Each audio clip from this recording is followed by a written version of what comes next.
Boa noite aos irmãos. Sejam todos bem-vindos. Estamos contentes com a sua presença aqui. Esse hino que nós cantamos diz mais de Cristo, não é? Sim, cada dia nós temos que conhecer mais ao Senhor e andar mais perto dele. E o texto que nós vamos ler hoje à noite, aliás, a continuação do nosso estudo em 1 Pedro, vai falar de um certo modo sobre isso também. 1 Pedro capítulo 2, nós vamos ler de 11 a 17. 1 Pedro capítulo 2, de 11 a 17. O versículo 11 diz o seguinte: Amados, exorto-vos como peregrinos e forasteiros que sois, a vos absterdes das paixões carnais que fazem guerra contra a alma, mantendo exemplar o vosso procedimento no meio dos gentios, para que naquilo que falam contra vós outros como de malfeitores, observando-vos em vossas boas obras, glorifiquem a Deus no dia da visitação. Sujeitai-vos a toda instituição humana por causa do Senhor, quer seja o rei como soberano, quer as autoridades como enviadas por ele, tanto para castigo dos malfeitores, como para louvor dos que praticam o bem. Porque assim é a vontade de Deus, que pela prática do bem façais emudecer a ignorância dos insensatos, como livres que sois, não usando, todavia, a liberdade por pretexto da malícia, mas vivendo como servos de Deus. Tratai todos com honra. Amai os irmãos, temei a Deus, honrai o Rei. Vamos orar.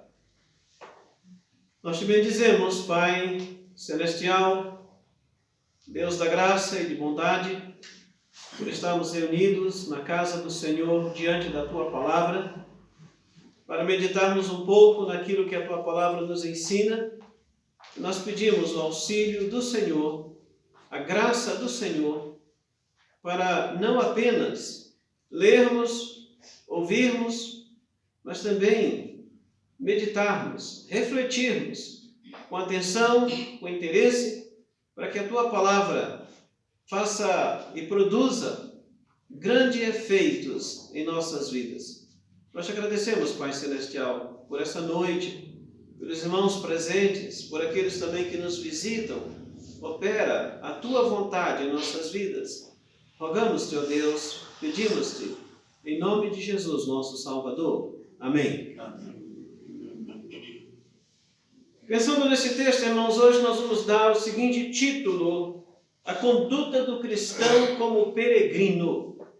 A conduta do cristão como peregrino.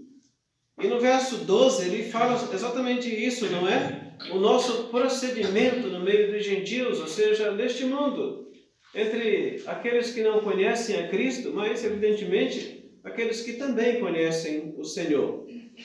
É sempre bom lembrarmos que nós somos peregrinos neste mundo. Aqui fala sobre peregrinos e forasteiros. Em outras palavras, isso significa que nós estamos aqui apenas de passagem. Nós estamos aqui por um tempo e nós não sabemos depois de quanto tempo não estaremos mais. Isso também significa que a qualquer instante nós seremos levados para a nossa casa permanente, que é o lar celestial. Quando nós pensamos, por exemplo, na situação do mundo em que nós estamos vivendo, principalmente quando nós pensamos nessa guerra que está acontecendo bem longe de nós, em que muitos dos habitantes daquele país, estou pensando na Ucrânia, não é? Simplesmente decidiram, não necessariamente por vontade própria, mas realmente decidiram por causa das circunstâncias difíceis. Então, sair do seu país e procurar talvez o país vizinho ou um país um pouco distante, ou quem sabe até atravessar o Oceano Atlântico e chegar até nós, porque isso também tem acontecido, não é? Então, alguém sai do seu país, talvez por questões econômicas, talvez questão religiosa, às vezes, né? Perseguição, às vezes questões políticas, e sai dali e vai morar num outro lugar. Nós permanecemos no nosso país, nós que somos brasileiros, talvez até na nossa cidade, mas ainda assim, quando nós olhamos a Bíblia, como nós temos falado desde a primeira mensagem, naquela parte introdutória, o apóstolo Pedro escreve aos cristãos e nos chama de peregrinos, porque esta não é a nossa casa permanente. Essa não é a nossa pátria permanente. Um dia nós seremos levados daqui. A nossa pátria permanente está no céu. Porém, irmãos, enquanto aqui vivermos, existem certas obrigações que nós precisamos cumprir. Obrigações para com Deus, obrigações para com a nossa sociedade, os nossos governos, nossos senhores terrenos, nossas famílias e a nossa igreja. Por isso que, a partir aí do verso 11 até o capítulo 3, verso 12, nós vamos ver como Pedro vai tratando dessa questão. Peregrinos neste mundo têm deveres a cumprir. Nós, como peregrinos em Cristo e por causa de Cristo, porque um dia exercemos fé pessoal no Salvador, nos tornamos seus filhos, filhos de Deus, somos peregrinos e temos deveres, temos obrigações, temos responsabilidades que precisam ser cumpridos aí enquanto estivermos aqui neste mundo. Então, como devemos nos conduzir de uma forma apropriada neste mundo? Como devemos nos conduzir de uma forma honrosa e que glorifique o nosso Pai Celestial? Então, a partir aqui deste ponto em que nós estamos, então, o apóstolo Pedro vai começar então a tratar, como ele disse, em vários setores do viver humano. Como ele disse aqui, nesse texto que nós vamos tratar hoje, ali falando sobre a sociedade de maneira geral, nós podíamos dizer versos 11 e 12, depois para com o governo, de 13 a 17, é o que nós vamos tratar hoje, esses dois pontos, essas duas questões. Depois nós vamos ver ali do verso 18 até o verso 25, falando sobre como nós devemos nos conduzir em relação aos nossos senhores. Podíamos dizer assim, em relação aos nossos patrões, mas nós vamos ver algumas questões quando chegarmos lá. Quando chegamos no capítulo 3, de 1 a 7, então é aquela maneira de se conduzir em família. A esposa e o esposo, como devem se conduzir, como deve ser a vida cristã em família, a família cristã. E eu penso que do verso 8 ao verso 12, do capítulo 3, aí já vai falar mais naquele contexto de igreja, de uma maneira mais geral. Mas como ele disse, nós vamos tratando por parte. Hoje à noite, irmãos, nós queremos ver então algumas das atitudes corretas do cristão como peregrino. Pensando aí no capítulo 2, verso 11, que diz que nós somos peregrinos e forasteiros neste mundo.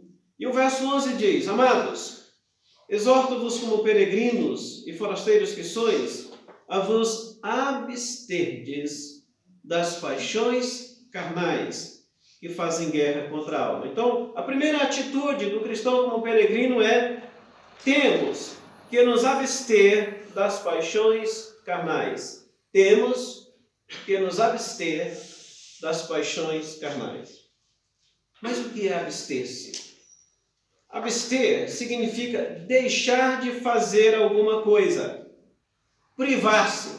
Traz a ideia também de refrear-se, ou seja, eu não vou fazer. Eu tomo a medida, a decisão de não fazer. A ideia de eu vou refrear isso, não é? Mas também traz o sentido, irmãos, de manter-se afastado ou distante. Manter-se afastado ou distante. E com certeza também cabe muito bem esse sentido aqui no nosso texto. Somos peregrinos neste mundo. Há muitas coisas que nós podemos fazer. De fato, no verso 16, diz que nós somos livres. mas há certas coisas que nós não devemos fazer, porque essas coisas não contribuem para o caráter cristão, para o testemunho cristão, não contribuem para uma vida cristã sadia e que glorifica ao Senhor. Então há certas coisas que nós precisamos deixar de fazer. Agora, também aqui talvez é importante nós destacarmos que a vida cristã não é aquilo de tudo é proibido, não é? Você já deve ter ouvido isso, não pode, não pode e não pode. A vida cristã não é assim. Certamente há certas coisas que nós não podemos fazer, mas a Bíblia também diz que nós somos livres para fazermos muitas coisas. E nos textos seguintes, conforme iremos pregando, nas semanas seguintes também, nós vamos mostrando estas coisas. Há muitas coisas que nós podemos fazer, como nós veremos mais adiante. Irmãos, o apóstolo Pedro deixa claro que nós não podemos alimentar as paixões carnais. Diz ali o verso 11, né? Vos absterdes. Ele diz, eu exorto a vocês para que se abstenham das paixões carnais. E o que são paixões carnais? Se você tem a corrigida, ele vai falar concupiscências da carne, não é? Desejos intensos ou até imorais, pois tais coisas pertencem à nossa velha natureza humana, aquela natureza pecaminosa. Todos nós nascemos em pecado. Salmo 51, 5, 58, 3. Nós temos uma natureza pecaminosa. Desde o momento em que fomos gerados, nós nos tornamos pecadores. Nascemos e, como diz lá, Salmo 58, 3, nascemos e já nos desencaminhando, fazendo erros, praticando pecados de todas as formas.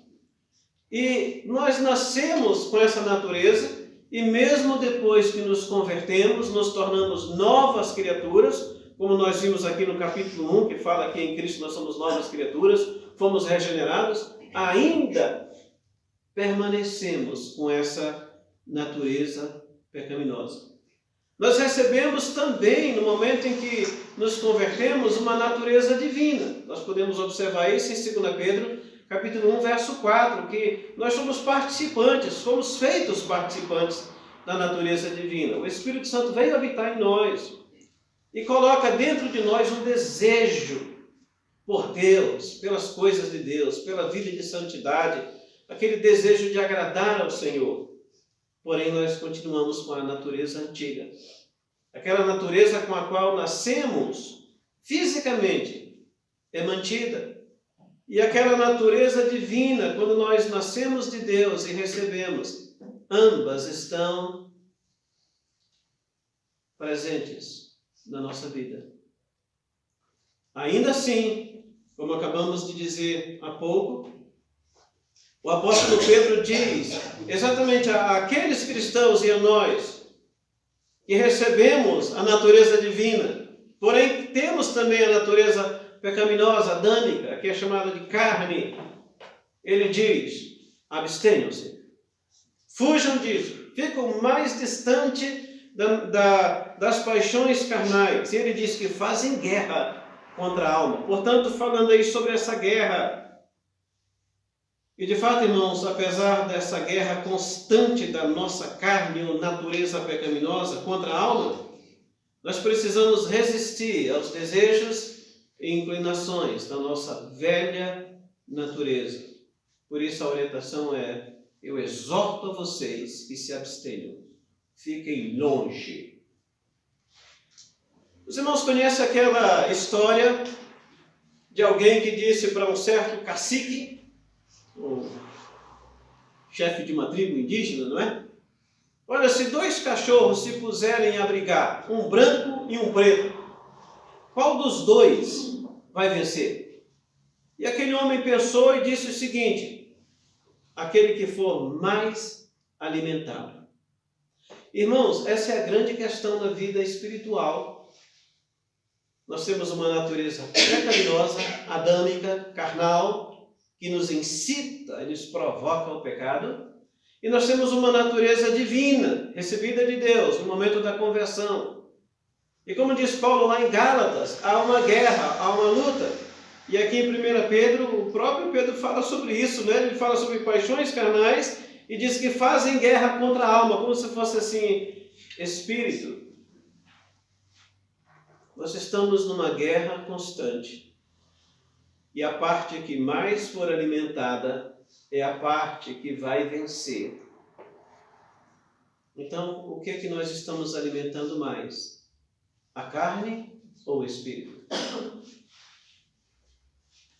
Somos peregrinos e forasteiros, mas Deus ainda espera de nós uma conduta exemplar. Olha o verso 12.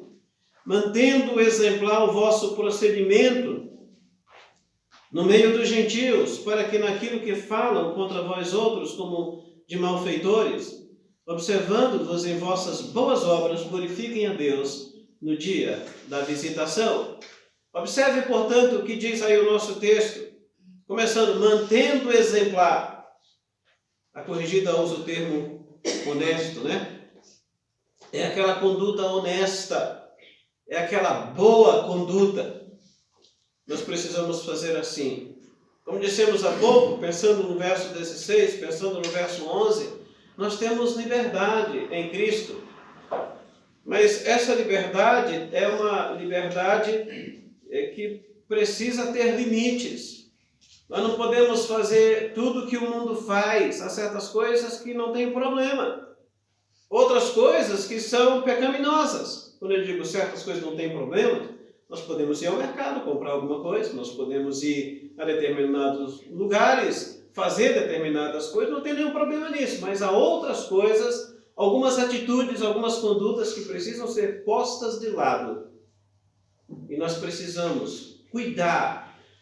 Como diz o texto, manter constantemente uma conduta, um procedimento exemplar, de uma forma honesta na presença do Senhor.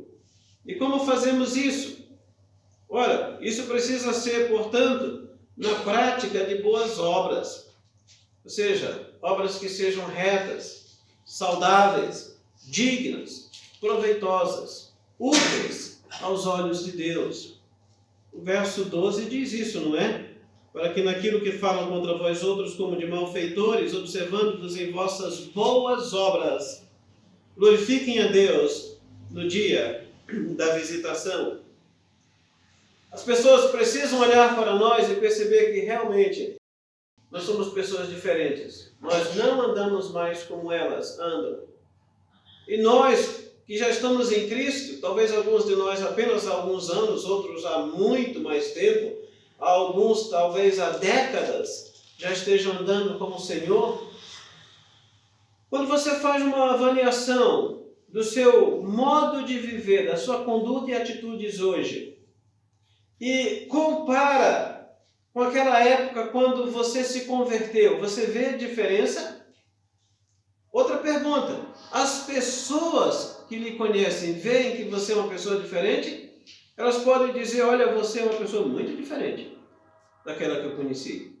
Ou talvez as pessoas olhem para nós e vão dizer, eu não vejo diferença nenhuma, você é igualzinho antes. As pessoas precisam olhar para as nossas boas obras. Como ele disse, obras que sejam agradáveis, retas, puras, proveitosas na presença do Senhor. E aqui é muito claro nesse sentido quando diz, para que naquilo que falam contra vós outros, observando-vos em vossas boas obras. Irmãos, o mundo está nos observando. Você já pensou nisso? Eu sei que agora os irmãos estão olhando para mim, estão me observando, não é? Mas lembra, cada dia, quando você vai ao mercado, quando você vai a um posto de saúde, quando você vai fazer uma visita, quando você está andando pelas ruas, quando você está entrando e saindo de casa, ou até quando você está dentro de casa. Pessoas estão observando, não só com os olhos, mas talvez com os ouvidos bem abertos. O mundo está nos observando. E nós não podemos esquecer disso. Para todos os lugares para onde vamos, E, na verdade, tudo que nós estamos fazendo, o mundo está nos observando.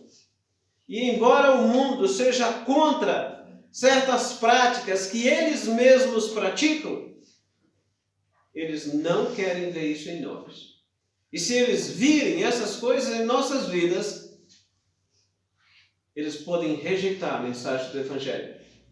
Podem rejeitar a mensagem do Evangelho porque, na verdade, eles não concordam com a nossa maneira de agir. Então, nós temos que cuidar com essas coisas. Aqui diz que os gentios, os incrédulos, muitas vezes estão falando contra vós, como de malfeitores.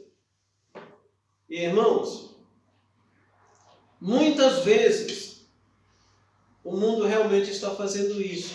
Está falando mal, criticando, acusando, caluniando o cristão. Mas às vezes, isso é importante observar, que às vezes o mundo, as pessoas do mundo, estão apenas fazendo referência a uma coisa que é verdadeira nas nossas vidas. Ou seja, erros, pecados, falhas, mau testemunho, às vezes até mau caráter. Parece estranho, né? Esse termo dizer que um crente possa ter um mau caráter. Lamentavelmente existe isso. Lamentavelmente, como Paulo diz, para a vergonha do Evangelho, nós temos que dizer isso.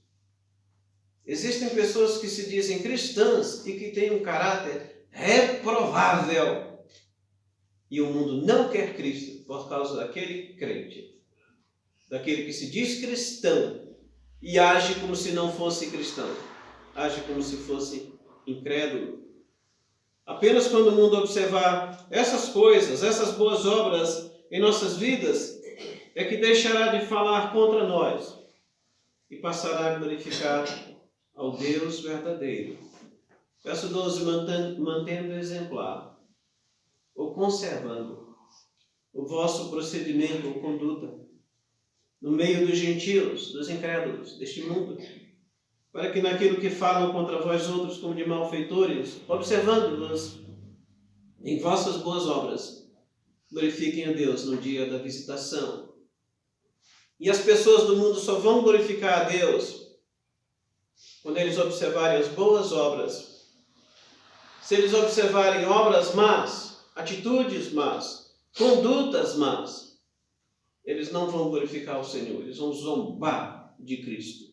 Vão zombar do cristianismo, vão zombar do cristão, ou daquele que se diz cristão. Como eu disse há pouco, às vezes, pessoas vão zombar do cristão de uma forma justa. O que eu quero dizer com isso? Que realmente o cristão não está agindo como cristão. E o incrédulo pode apontar o dedo, e muitas vezes isso é verdade, é isso mesmo. Quando às vezes nós lemos ou vemos certas coisas de crentes que fazem coisas até piores do que o incrédulo, de alguns incrédulos, não é? Aí o mundo aponta o dedo, e muitas vezes com razão.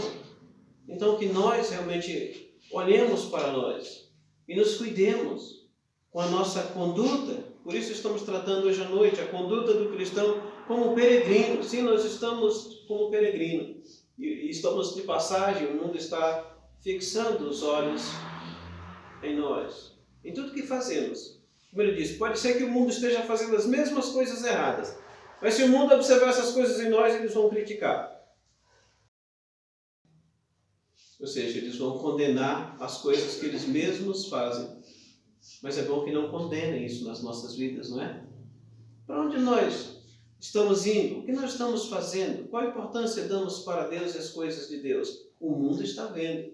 Imagine aquele cristão que, ao invés de ter um compromisso com a sua igreja, ele tem compromisso com outras coisas. O mundo está vendo. Eu vou um pouquinho mais, apesar de que a gente vai tratar de família no outro ponto. E os filhos?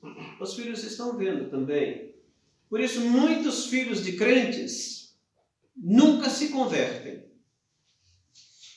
Porque a família toda, quando os filhos são pequenos, vão para a igreja, aprendem versículos, aprendem hinos.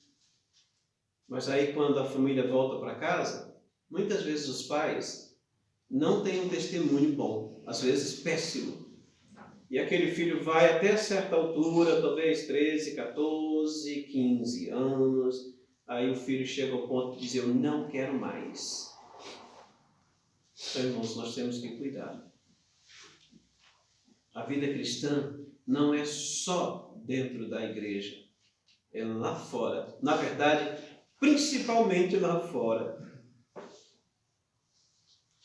Então, primeira atitude correta do cristão como peregrino. Temos que nos abster das paixões carnais. Mas antes de irmos para o ponto seguinte, irmãos, eu quero ler um outro texto. Ali fala sobre glorificar a Deus no dia da visitação. E em Mateus capítulo 5, de 13 a 16, o Senhor Jesus Cristo disse, vós sois o sal da terra. Ora, se o sal vier a ser insípido, como lhe restaurar o sabor? Para nada mais presta, senão para, lançado fora, ser pisado pelos homens. Vós sois a luz do mundo. Não se pode esconder a cidade edificada sobre um monte, nem se acende uma candeia para colocá-la debaixo do alqueire, mas no velador, e alumia todos os que se encontram na casa. Assim brilhe também a vossa luz diante dos homens, para que vejam as vossas boas obras e glorifiquem a vosso Pai que está nos céus. Nós estamos dizendo aqui, nem tampouco creio que o Senhor Jesus Cristo está dizendo, saiam por aí praticando boas obras para serem vistos. Eu não acredito que é isso, para ser visto. Mas a conduta do cristão deve ser uma conduta reta. E o mundo está observando para ver se nós fazemos isso. Como ele disse, em todos os ambientes onde estejamos. E isso envolve todas as coisas que nós fazemos. Uma segunda atitude correta do cristão, como peregrino, voltando a 1 Pedro capítulo 2, temos que nos sujeitar às instituições humanas. Temos que nos sujeitar às instituições humanas. No capítulo 2, do verso 3 ao verso 16, diz assim, sujeitai-vos a toda a instituição humana, por causa do Senhor, quer seja ao rei como soberano, quer as autoridades como enviadas por ele, tanto para castigo dos malfeitores como para louvor dos que praticam o bem. E continua. Aqui nós temos aquela expressão instituição humana. A corrigida usa o termo ou a expressão ordenação humana. E se refere àquelas organizações necessárias à boa ordem civil e à vida em sociedade. Tais como o governo, o trabalho e a família. Existem instituições neste mundo que Deus tem estabelecido e espera que todas elas funcionem corretamente e espera que nós tenhamos a atitude certa para com cada uma delas. A ordem a todo cristão é sujeitai-vos. O que significa colocar-se em atitude de submissão e obediência voluntária. Isso é muito claro aqui. Sujeitar-vos. Vocês mesmos se sujeitem. É uma atitude voluntária. Colocar-se debaixo, sob as ordens. É aquela atitude de submissão, como dissemos. Não é uma atitude, irmãos, de oposição. Ou uma atitude de guerra contra as autoridades. É uma atitude de obediência, de submissão. De fato, esse termo sujeitai-vos está aí no verso 13. Os irmãos vão observar que ele aparece de novo no 18, que diz sede submissos. Quando chegarmos no capítulo 3, verso 1, também vai falar sobre submissão. Então, todo esse texto e essas partes estarão falando sobre submissão. Como dissemos, uma atitude voluntária de obediência. Também, como destacamos, não é uma guerra contra o governo. Como realmente nós estamos vendo isso nesses dias nas redes sociais, não é? Um apoia isso, um apoia aquilo, um critica esse, outro critica aquilo. Parece que todos nós nos tornamos políticos. cabos eleitorais desse ou daquele. Será que Deus nos salvou para isso? Eu não quero basear, portanto, a minha argumentação apenas neste texto, aqui escrito por Pedro, mas olhe também em Romanos 13. Aliás, nós já lemos ainda há pouco na parte inicial do culto, mas olha também o que Paulo nos diz sobre isso. Romanos 13, eu não vou ler a parte toda, mas só um versículo aqui e outro ali. Romanos 13, 1. Todo homem esteja sujeito às autoridades superiores, porque não há autoridade que não proceda de Deus, e as autoridades que existem foram por ele instituídas. De modo que aquele que se opõe à autoridade resiste à ordenação de Deus. Os que resistem trarão sobre si mesmos condenação. E depois continua falando ali várias verdades até o verso 7 e o verso 5. É necessário que estejais sujeitos, não somente por causa do temor da punição, mas também por dever de consciência. E o verso 7 fala sobre pagar tributo, imposto, mostrar respeito, mostrar honra. Será que nós estamos fazendo isto? É sempre importante nós compararmos a nossa vida, o nosso dia a dia, com o que a Bíblia diz, e não o que nós achamos, ou com aquele outro acha ou diz. Eu sei que algumas instruções das Escrituras não são muito fáceis de colocar em prática, não é? São algumas instruções difíceis. O próprio Senhor Jesus Cristo disse, quando ele disse alguém bater no seu rosto, dá o outro lado. Você diz, mas puxa, isso é difícil. E é. E aqui Paulo diz, se submetam. Pedro diz, se submetam. É fácil? Nem sempre vai ser. Mas ainda é a vontade de Deus.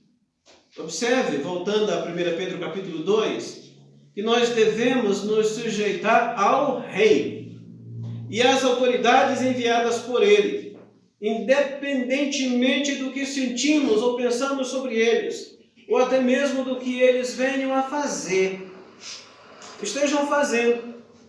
Verso 13 ali diz, sujeitai-vos a toda a instituição humana por causa do Senhor, quer seja ao rei como soberano, quer as autoridades como enviadas por ele. Precisamos entender o que a Bíblia diz. Irmão, quem era o rei nos dias de Pedro? Alguém sabe?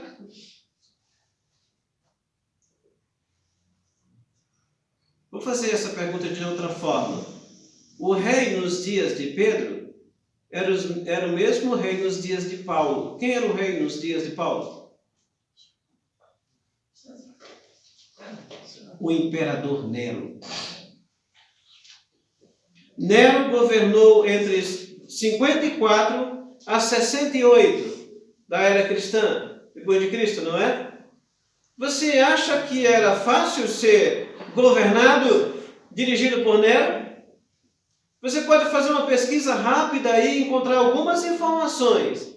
Ele era um homem totalmente perverso e cruel. Ele mandou incendiar Roma e pôs a culpa sobre quem? Os cristãos. E existem muitas outras histórias sobre Nero, irmãos. Ele não era um rei bonzinho. Ele não era uma pessoa fácil de lidar. E ainda assim, tanto Paulo, quando escreve dizendo se sujeitem às autoridades, como Pedro aqui no nosso texto dizendo sujeitai-vos. Você acha que era fácil para os cristãos ouvirem aquilo e dizerem, Senhor, o que é que Pedro está nos dizendo? Nero é um perverso, é um cruel homem que comete todo tipo de atrocidades. E Pedro ainda está nos dizendo, se sujeitem? Exatamente. E nós não vivemos no Brasil uma situação dessas, não é? Não, com certeza que não. A através de Nero, muitos cristãos morreram, irmãos. Foram mortos, perseguidos, sofreram atrocidades e morreram. Mesmo discordando às vezes das autoridades constituídas, nós precisamos lembrar que esta é a vontade de Deus para a sua igreja. E isso está bem claramente ali, tanto no verso 14 como no verso 15. E como nós fazemos isso? Praticando o bem, eliminando as críticas e acusações injustas.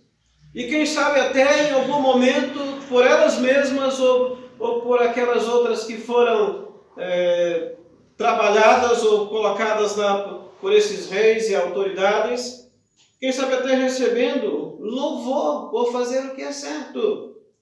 No versículo 15 diz, porque assim é a vontade de Deus, que pela prática do bem façais emudecer a ignorância dos insensatos. E no verso 14, já foi dito a partir do 13, sujeitar-se, não é? Quer as autoridades como enviadas por ele, tanto para castigo dos malfeitores, como para louvor dos que praticam o bem. As autoridades estão aí e são colocadas nesta função de estabelecer ordem, boa ordem civil. Não quer dizer que todos que se comprometem e fazem aquele juramento no dia da posse fazem isso. Muitos parece que se esquecem disso, não é?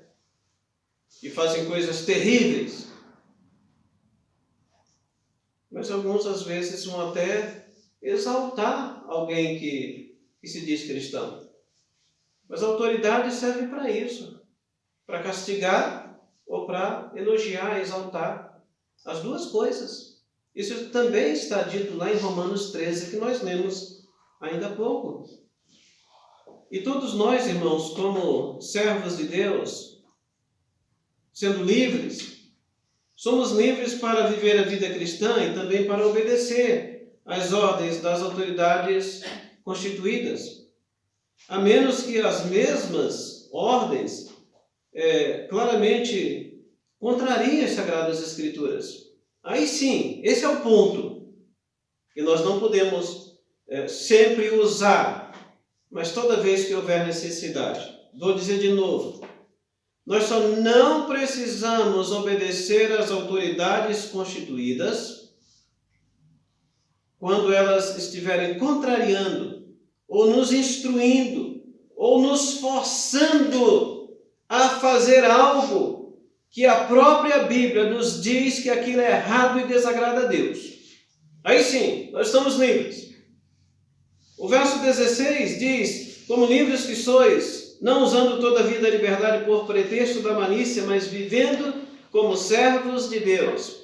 Talvez nesse ponto, irmãos, nós podíamos ler Atos capítulo 5, versículo 29. Atos capítulo 5, versículo 29. Olha que os próprios apóstolos disseram, quando eles foram presos, e também quando eles foram ordenados a não mais falarem de Cristo, a não mais proclamarem a fé cristã, a doutrina cristã. Nós temos ali, a partir do verso 17, que o Sinédrio e outros mais, então prenderam os apóstolos. E depois os apóstolos foram soltos por uma ação divina. Quando chegamos no verso 26, nisto indo o capitão e os guardas os trouxeram sem violência, eles já estavam soltos. Agora, não porque as autoridades soltaram, mas porque Deus soltou. Porque temiam ser apedrejados pelo povo. Trouxeram-nos, apresentando-os ao Sinédrio. E o sumo sacerdote interrogou-os, dizendo, expressamente vos ordenamos que não ensinasseis nesse nome. Contudo, enchestes Jerusalém de vossa doutrina, e quereis lançar sobre nós o sangue desse homem. Então Pedro e os demais apóstolos afirmaram, antes importa obedecer a Deus do que aos homens. Qual é a ordem que esses homens deram? Verso 28, expressamente ordenamos que não ensinassem, pregassem divulgassem, proclamassem o nome desse homem, Jesus Cristo. Qual foi a ordem de Cristo? Ir de pregar pelo mundo todo, não é? Pregar o Evangelho. Duas ordens contrárias. Uma é: não preguem. Nós ordenamos vocês. Ordem dos homens. Outra ordem, contrária a esta, a do próprio Senhor Jesus Cristo, nosso Salvador e Senhor. Vão e preguem. Vão e preguem por todo mundo. Por isso Pedro disse: importa obedecer a Deus do que aos homens. Mais importante é obedecer a Deus do que aos homens. Há um outro texto também, irmãos, no Velho Testamento, eu gostaria de convidá-los a chegarem lá, em Daniel.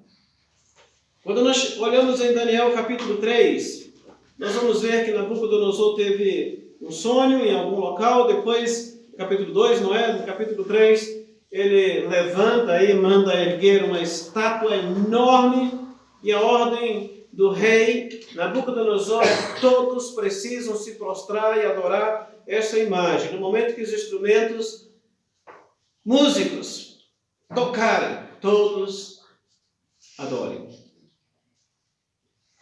Daniel capítulo 3. Em Daniel capítulo 3 nós vamos encontrar, portanto, isso. E nós temos ali, quando chegamos no versículo 13, aliás, versículo 12. Há uns homens judeus que tu constituíste sobre os negócios da província da Babilônia, Sadraque, Mesaque e Abednego. Estes homens, ó rei, não fizeram caso de ti. A teus deuses não servem, nem adoram a imagem de ouro que levantaste. É verdade, eles não adoraram mesmo. Por quê? Eles sabiam que a Escritura falava, não é?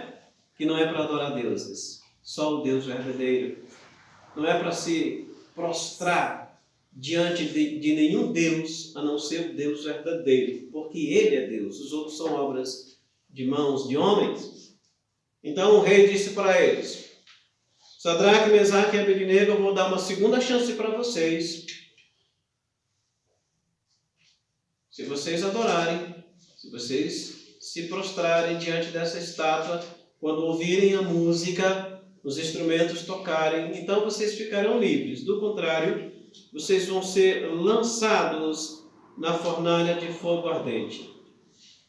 Eles sabiam que eles estavam se insubordinando à ordem de um rei, o rei Nabucodonosor, o rei do Império Babilônico. E agora eles têm que decidir entre obedecer à ordem de um rei humano ou se submeter à ordem do rei do universo. E sabe o que eles dizem? Versos 16 em diante. Responderam Sadraque, Mesaque e Abednego ao rei: ó Nabucodonosor, quanto a isto não necessitamos de te responder. Se o nosso Deus, a quem servimos, quer livrar-nos, Ele nos livrará da fornalha de fogo ardente e das tuas mãos, ó rei. Se não, fica sabendo, ó rei, que não serviremos a teus deuses, nem adoraremos a imagem de ouro que levantaste. Então foram lançados na fornalha de fogo. É isso, irmãos. Há um preço, às vezes, a pagar por nossa obediência e também a nossa fidelidade ao nosso Deus. Mas observe, apenas quando as ordens são contrárias. Não porque nós não gostamos, não porque nós sentimos isso ou aquilo a respeito dessa ou daquela pessoa ou daquela autoridade. Esse não é o motivo para nós agirmos diferente do que essas instruções que temos de Pedro e de Paulo. E aqui, voltando a 1 Pedro capítulo 2, fica bem claro, não é?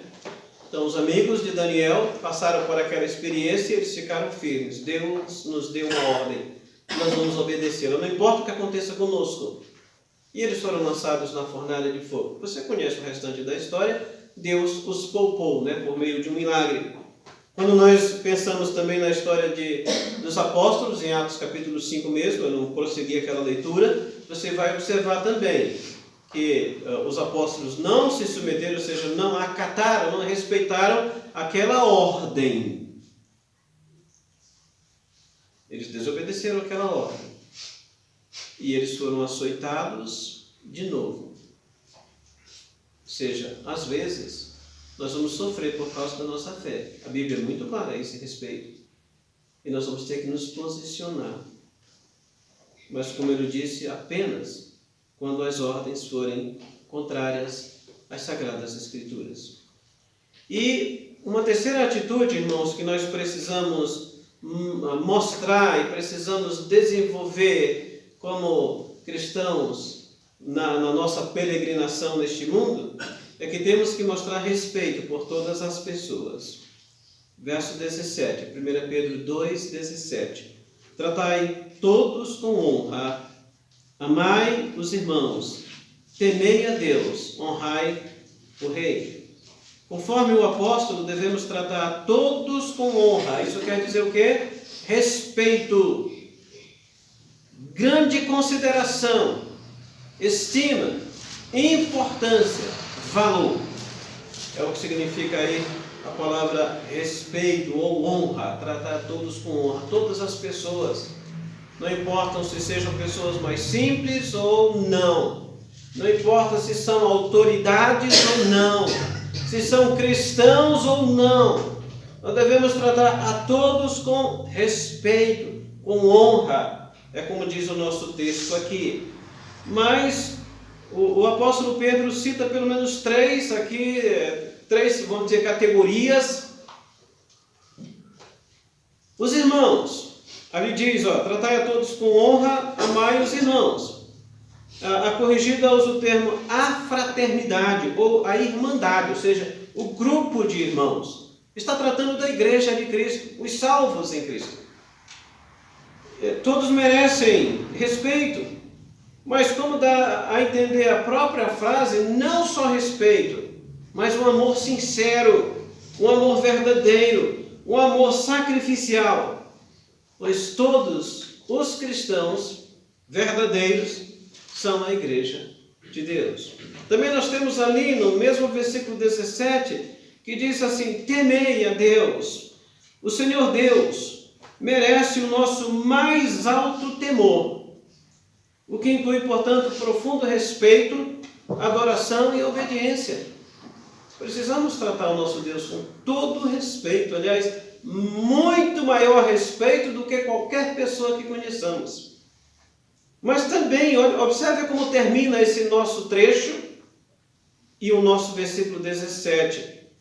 Fala sobre o rei. O rei merece respeito por causa da sua posição de autoridade, independente do seu caráter ou até mesmo as suas ações pessoais. Ali diz, honrai o rei. E de novo a pergunta, quem era o rei? Nero. Respeitem o rei Nero. Na verdade é o que Pedro está dizendo. Mostrem respeito por ele. Certamente os cristãos não concordavam com as ações daquele homem.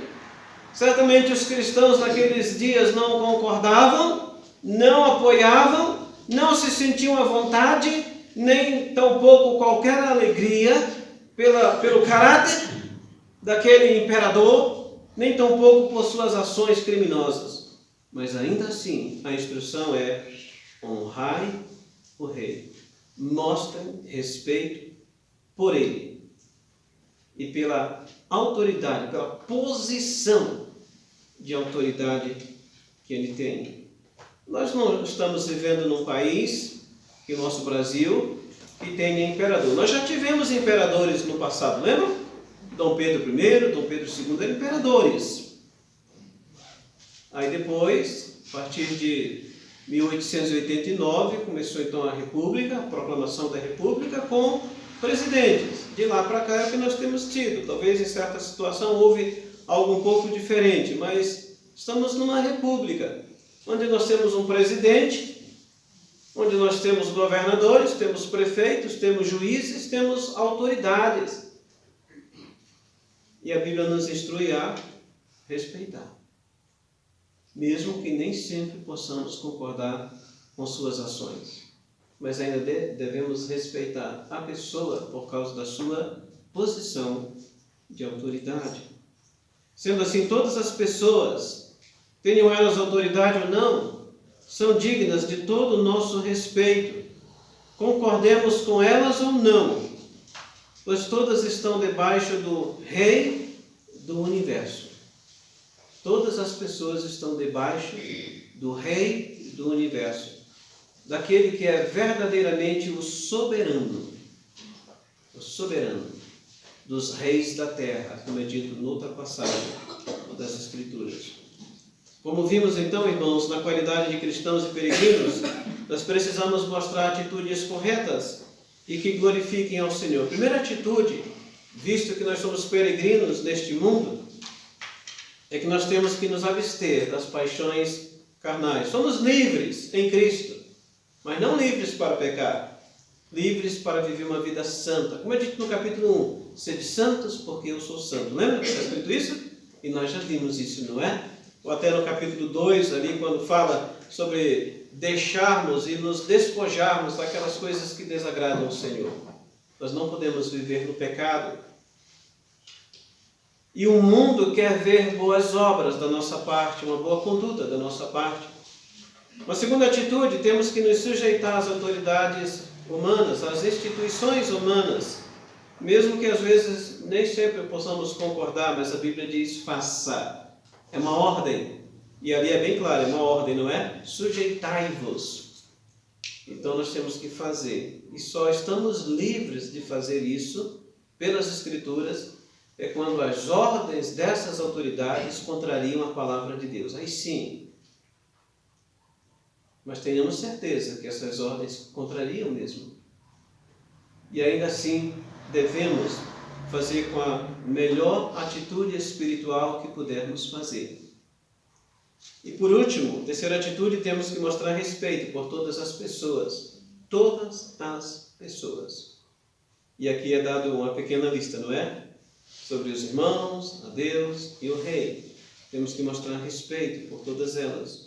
Mesmo vivendo em um mundo hostil, ímpio e caluniador, o Senhor ainda espera que nós tenhamos e mostremos uma conduta exemplar. Lembra do verso 12? Mantendo exemplar o nosso procedimento no meio dos gentios. Deus espera isso da nossa parte.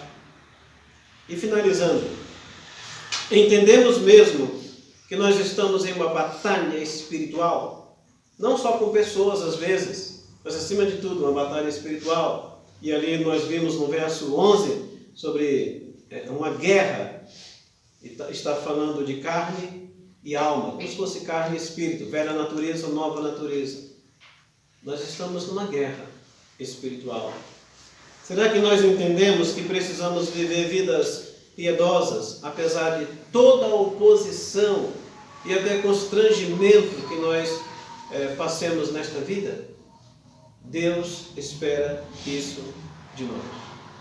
Vamos orar nesse momento. Nosso Deus, Pai, nós te agradecemos pelo dia de hoje. Nós clamamos, ó Deus, que o Senhor nos auxilie, nos ajude a compreender o que a Tua palavra diz e nos dê a sabedoria, a coragem para fazer o que o Senhor quer que façamos.